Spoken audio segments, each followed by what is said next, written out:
Hey everyone, I'm back, and today we're going to be talking about Cowboys and Aliens. And this movie is directed by Jon Favreau, and it came out in 2011.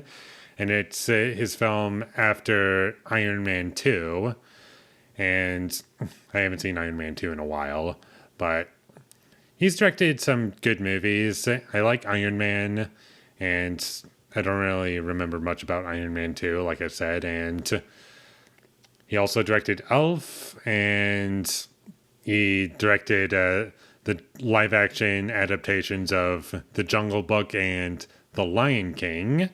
Not a consistent track record, but he has some good movies, and I was just curious about this movie because, like I said in my last video, all I knew about this movie going into it was I saw the trailer when I was going to watch Thor in 2011, and I was just watching this trailer. I was like, oh, what's this? And then the title went on the screen, and when everyone read it, the entire theater was laughing. I'm not even kidding. And that's my memory of this movie. That's the only thing I knew going into it, was when the title came up for this movie, everyone was laughing in the theater. And this movie is kind of a Western, but the way everything is executed, it just feels torn between being a Western and a science fiction movie, and it just doesn't work as both. And you have gun sound effects that sound way too cartoonish, and that's present throughout the entire film, and nothing feels grounded. It just feels very Hollywoody, if that makes sense.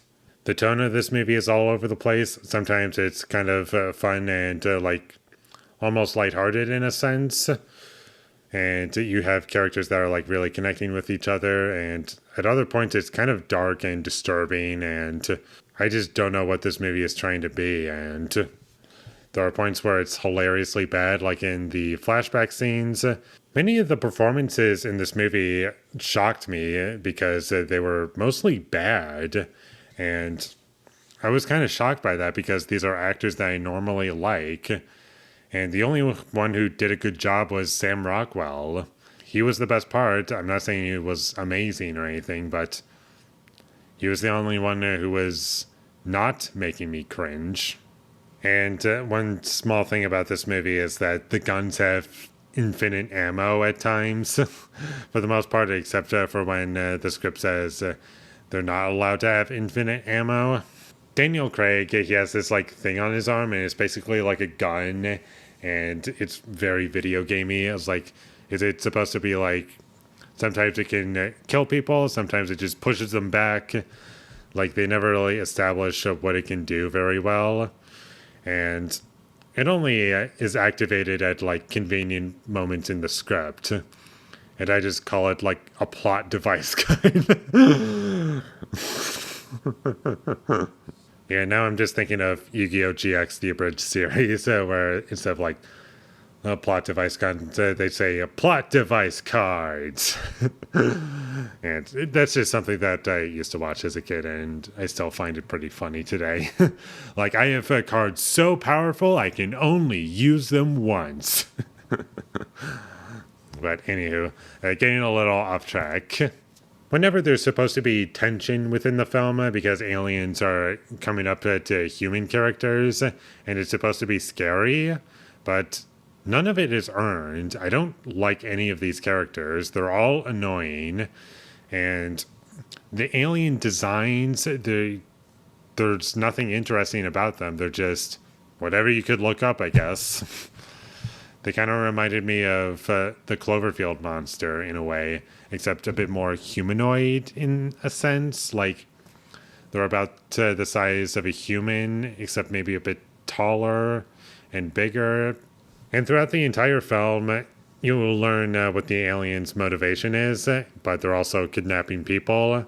And I forget why. Why are they kidnapping people? Was that wasn't explained? Maybe it was in one quick line of dialogue. I don't remember.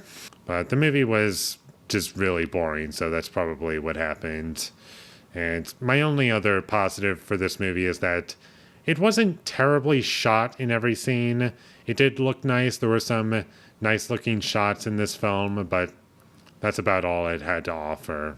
And it kind of felt like a ripoff of War of the Worlds, which I think I liked better, but was also very forgettable for me.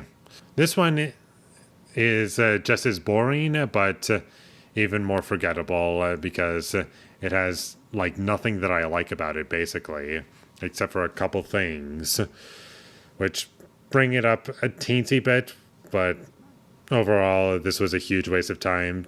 Some hilariously bad parts, and that was the most interesting part of the movie, and most of the movie was not that, so most of it was boring. So skip it whenever you come across it, because it's just a huge waste of time. And with all that being said, I'm going to give Cowboys and Aliens a 2 out of 10. Thank you for watching my videos. As always, if you enjoyed this review, be sure to leave a like and comment down below what you thought of Cowboys and Aliens, and my social media links, they will all be in the description, so follow me there. And last but not least, subscribe to be a part of Foley Nation, and I'll see you when I get my next review up, and that is going to be for Child's Play, the original from 1988, so look forward to that. But until I get that up, thank you for watching and have a great day.